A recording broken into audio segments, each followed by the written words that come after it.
আমি একটু ডক্টর মির্জা গালিব আপনার কাছে আসি যে আমি জানি যে আপনার মানে আপনি জানেন যে আমরা একটু নারী শিক্ষা নিয়ে জামাতে ইসলামের অবস্থান বা ইসলামী দলগুলো যারা বাংলাদেশকে ইসলামী রাষ্ট্র কাঠামো চায় তাদের অবস্থান একটু জানতে চাইছিলাম।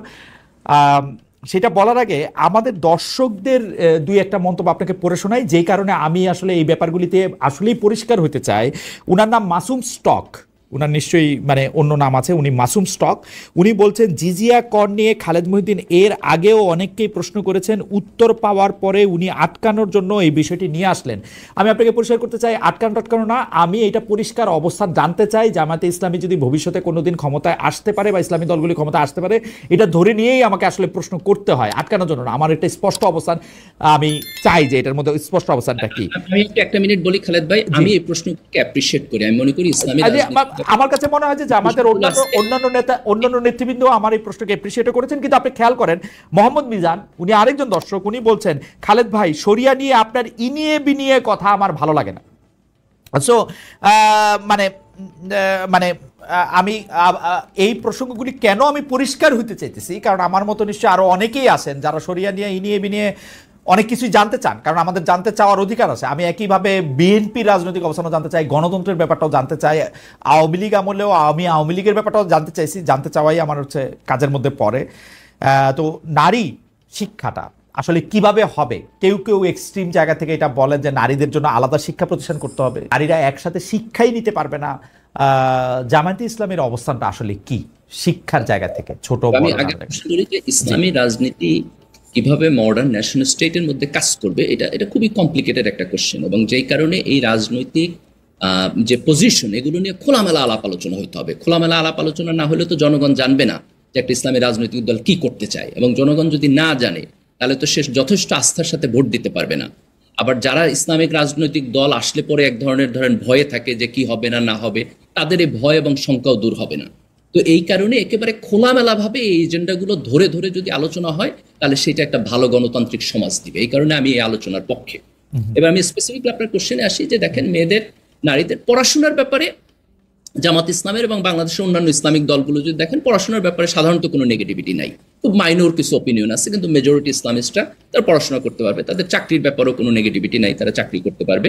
চাকরি ক্ষেত্রের যে ওয়ার্কিং এনভায়রনমেন্ট সেটার ব্যাপারে কনসার্ন আছে, কিন্তু এই কনসার্নের জায়গা থেকে কোনো কালেকটিভ রেগুলেশন আসবে না। এটা ব্যক্তির উপরে, যে আপনি যদি কোথাও মনে করেন ওয়ার্কিং এনভায়রনমেন্ট এখানে ভালো না, আপনি সেখানে যাবেন না, চাকরি করবেন না। রাষ্ট্রের দিক থেকে ওয়ার্কিং এনভায়রনমেন্টটাকে আরো কিভাবে ডেভেলপ করা যায় সেই কাজটা তারা ক্ষমতা আসলে করবে। এরপরের প্রশ্নটা থাকে সহশিক্ষা। এইখানে ছেলে এবং মেয়ে একসাথে আপনার এডুকেশন সিস্টেমে পড়াশোনা করলে এটা অন ইসলামিক কিনা অথবা এটা ডিসকারেজেবল কিনা, এটা নিয়ে ডিফারেন্স অফ ওপিনিয়ন আছে। আপনার অনেকগুলো দেশে, যেমন আপনি যদি মালয়েশিয়াতে দেখেন, টার্কিতে দেখেন, আমি এখানে আমেরিকাতে মুসলিম কমিউনিটিতে দেখি, তারা এটার ব্যাপারে কোনো প্রবলেম ফিল করে না। কিন্তু বাংলাদেশের আলেম ওলামাদের আপনার মেজরিটির একটা আন্ডারস্ট্যান্ডিং হলো সহশিক্ষা এটা করা ঠিক না, এটা না হইলে ভালো। জামাত শিবিরের মধ্যে আমি যখন বেড়ে উঠছি শিবিরের মধ্যে, সেখানে সহশিক্ষাকে আপনার নেগেটিভলি দেখা হইতো, যে এটাকে ডিসকারেজ করা হইতো।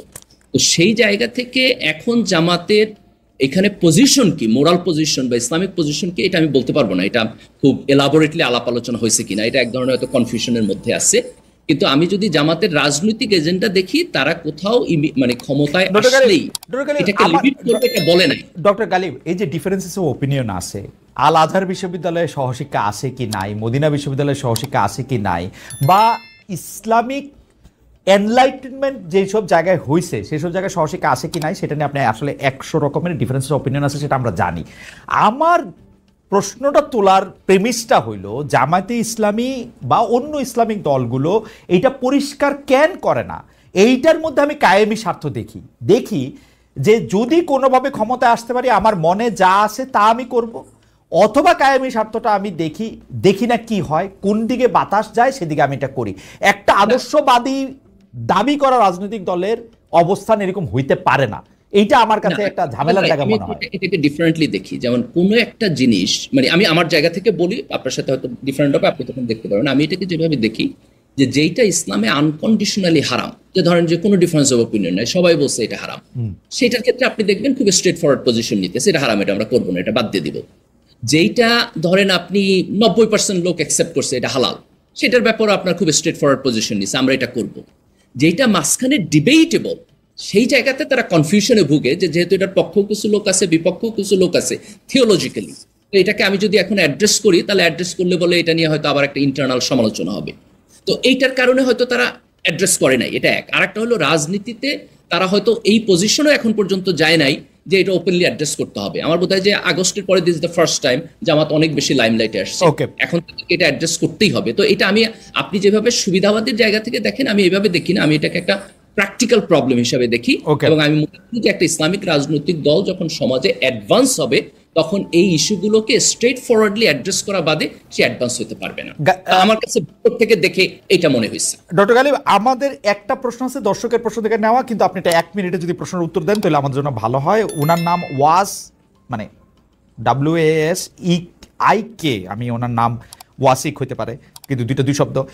উনি বলছেন, অনেকগুলি মেসেজ পাঠাচ্ছেন যে আফগানিস্তান কি খারাপ অবস্থায় আছে? ওখানে তো শরিয়া আইন আছে, তো এই আইন নিয়ে এত সমস্যা কথায় যদি বলতেন। ইসলামিক নিয়ম তো সবসময় আপডেট নিয়ম, তাই এই অনুযায়ী যদি কেউ যদি চালু করে তাহলে সমস্যা কি? এইটা নিয়ে আসলে আপনি একটা মন্তব্য করবেন কিনা?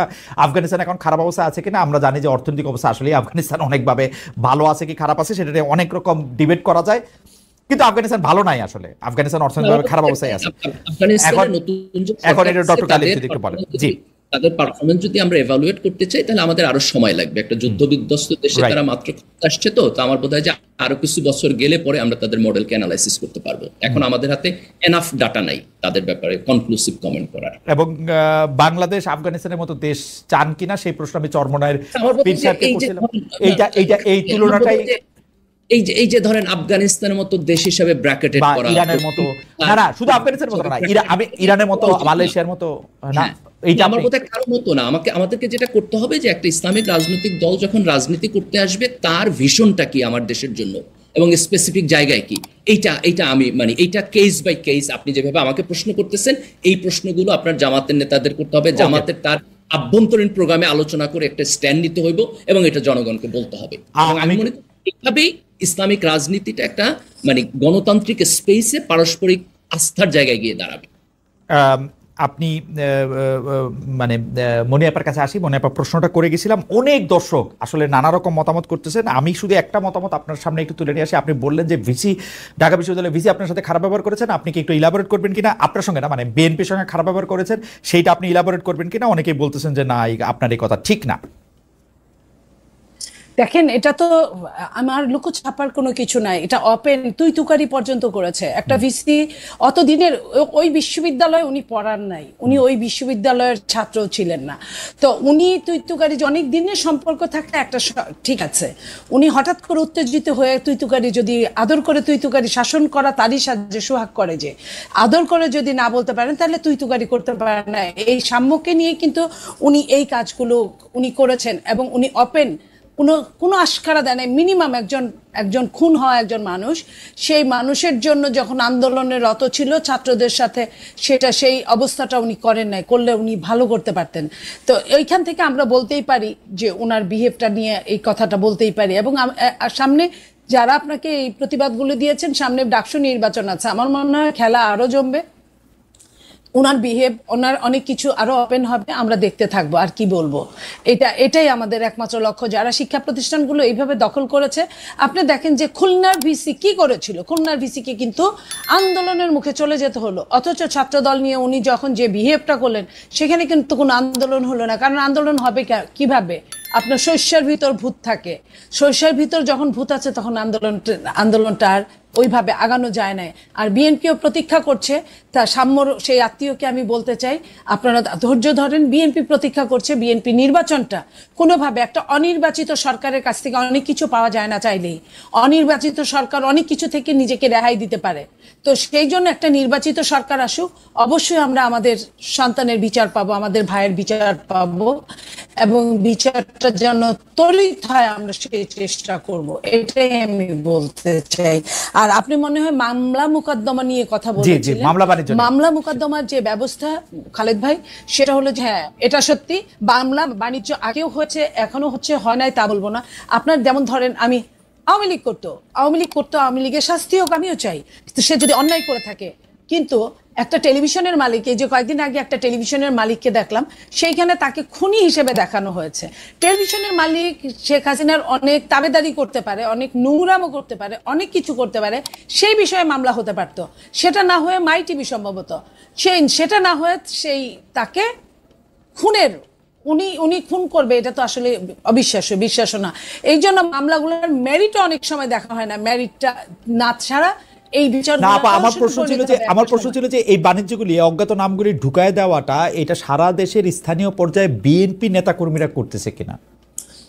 এটা শুধু বিএনপি করতেছে তা না, যে যেভাবে মামলাগুলো দিয়েছে আপনার সবাই এনসিপি জামাতও করতেছে, 1-2% করতেছে, তারা ওইভাবে কাটছে, ঝুঁকাচ্ছে, আবার কাটছে, এবং পুলিশও করতেছে। পুলিশ আগেও মামলা বাণিজ্য সবসময় উৎসাহ দিত, উদ্দীপনা দিত, এখনো পুলিশ কিন্তু এখানে পিছিয়ে নাই। কারণ মামলা হলেও এটা হলো শাকের করা, দুই দিকেই কাটে। আপনার মামলা যে করতে যাবে তারও সমস্যা, আবার যে মামলা থেকে যখন ছাড়া পাবে সেটাও সমস্যা। সেই জায়গাগুলো থেকে শুধু টাকা টাকা আর টাকা হতে পারে। ওই হিসেবে একজন বিএনপি, আমি আপনার সামনে আছি, আপনি কি আমাকে দেখেন না? আমি যে একজন ভালো থাকার চেষ্টা করি, কতটা ভালো অবশ্যই আমিও তো বিএনপি আপনার দিকে তাকাই আমি চাই যে বিএনপি আপনার মতো হোক। খালেদা, আমি 1 মিনিট একটু বলি। জি, দেখেন, একটা পার্টির ভালো হওয়ার জন্য তার 2টা জিনিস দরকার। একটা হলো বেশি বেশি ভালো মানুষদের এই পার্টিতে উঠায় আনতে হবে, রাইট, এবং আর হলো যে পার্টির স্ট্রাকচারাল জায়গায় গ্রিপ আর একটু ভালো হইতে হবে, যাতে করে সে কন্ট্রোল করতে পারে। এবং সে বারবার এই কথা না বলতে হয় যে আমরা তো অনেক বড় দল, আমাদের তো আর এক্স্যাক্টলি। তো আমার বোধ হয় যে এই জায়গাটাতে আইনের অনুশাসনটা হাতে নেই, আমি এটা বলছি, ভূমিকার অভাব আছে আর কি, এটা আমার কাছে মনে হয়। যে সরকার কিন্তু এখান থেকে নিজেকে সরিয়ে নিতে পারে না, সরকার এখানে সরকার দায়ী। সরকার কিন্তু এটা থেকে সরতে পারে না, সরকার কিন্তু আইনের অনুশাসন চালু করেন নাই। রাইট, আমরা আসলে অনুষ্ঠান শেষ করে দিতে হবে। আমরা মানে 1 ঘন্টা একটু বেশি কথা বলে ফেলছি। আমি শেষ মন্তব্য একটু ডক্টর গালিবকে পড়ে শোনাতে চাই, আপনি যদি এটা নিয়ে কথা বলেন। সেই একই ব্যক্তি উনি আরেকটি মেসেজ পাঠিয়েছেন যে খেলাফত ছাড়া ইসলামে কোনো অপশন নাই। গালিব সাহেব যতই মডার্ন ইসলামের কথা বলুক না কেন, গণতন্ত্র কখনো ইসলামের অংশ না। আপনি যদি মন্তব্য করতে চান, আপনি একটা মন্তব্য করতে পারেন, তারপর আমরা অনুষ্ঠান শেষ করতেছি। বাংলাদেশে ধরেন যারা ইসলামী রাজনীতির চিন্তা করে, তাদের মধ্যে একটা গ্রুপ আছে যারা মনে করে যে গণতন্ত্র আনকন্ডিশনালি হারাম এবং গণতান্ত্রিক সিস্টেমের মধ্য দিয়ে যায় ইসলাম প্রতিষ্ঠা হবে না। আবার একইভাবে ইসলামিস্টদের একটা বিশাল গ্রুপ আছে যারা এটার সাথে ডিসএগ্রি করে এবং যারা মনে করে যে গণতন্ত্র হলো একটা প্রসেস মাত্র, এটার স্লাইড কিছুটা মডিফিকেশনের মধ্য দিয়ে এটাকে ইসলামের সাথে অ্যাডজাস্টেবল করা সম্ভব। তো আমি বেসিক্যালি সেকেন্ড গ্রুপকে সাবস্ক্রাইব করি। আমি মনে করি যে আধুনিক রাষ্ট্রের মধ্যে ইসলামী মূল্যবোধের রিফ্লেকশন হওয়া সম্ভব এবং এর মধ্যে দিয়ে একটা ভালো রাষ্ট্র। আমার একটা শেষ প্রশ্ন আছে, প্রথমে মানে মনিয়াপার কাছে, তারপর আপনার কাছে। খুব অল্প সময় ধরে যদি বলেন, কারণ আমরা পারে আছি। মনিয়াপা, এখন বিএনপি যে রাজনীতি করতেছে বা যে রাজনীতিটা মানে আমরা দেখতে পাচ্ছি, সেইটার সাথে আপনি মনে করেন কিনা যে এরকমই হওয়া উচিত, নাকি এটার মধ্যে আসলে ইমপ্রুভমেন্টের জায়গা আছে, পরিবর্তনের জায়গা আছে, এইটার একটু বাকবদলেরও একটু জায়গা আছে? দেখেন, সমস্যায় পড়লে এক ধরনের রাজনীতি, তখন ওই যে বলেন না যে বানের পানি যখন আসে তখন মানুষের সাপ জড়াজড়ি করে থাকে, তারপরে কিন্তু যখন সাধারণ সময় তখন একজন আরেকজনের শত্রু। সেই জন্য এনভায়রনমেন্ট অনুযায়ী দলগুলো তাদের কাজ করে। এখন আমরা সবাই খুব বিপদের মধ্যে আছি, এখন কিন্তু অস্থিতিশীল বাংলাদেশে আমরা বাস করছি।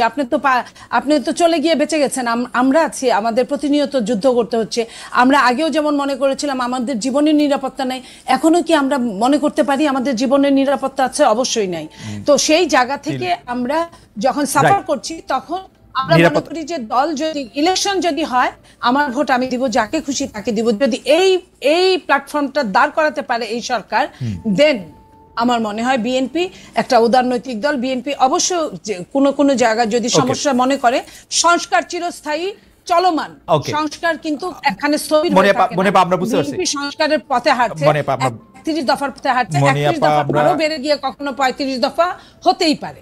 মনে আমরা বুঝতে পারছি। ডক্টর গালিব, আপনি জামাত ইসলামী সহ অন্যান্য ইসলামিক দলগুলি, জামাত ইসলামী নিয়ে যদি আপনার কাছ থেকে আমি জানতে চাই যে বর্তমানে যে রাজনীতিটা জামাত ইসলামী করতেছে, সেইটাকে আপনি মনে করেন কিনা যে ঠিক রাজনীতি করতেছে, নাকি এটার একটা বড় কোনো বাকবদল, পরিবর্তন বা সংস্কার আপনি চান জামাত ইসলামীর?